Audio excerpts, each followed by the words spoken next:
Dako siya ay. Hi everyone! For today's video, mag-unboxing tayo. Since super love ko ang Zen Nutrients products, it really helped me with my hair fall. Nag-order na naman ako ng another set of Gugu shampoo and conditioner. But this time, ibang size naman. So guys, let's unbox! Naalala ko nung una, grabe talaga yung hair fall ko. Especially, nag-start siya nung 3 months. Then pag 4 months postpartum ko, di na talaga siya naglagas ng bongga.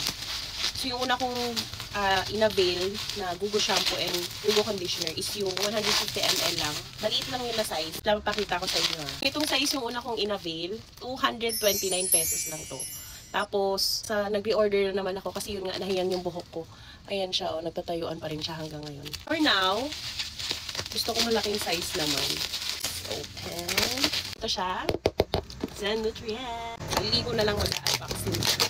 O diba, pag umorder kayo sa kanila, super sealed yung item, tapos nakabox pa. Tapos sa loob, naka-bubble wrap each. Hala! Sobrang laki!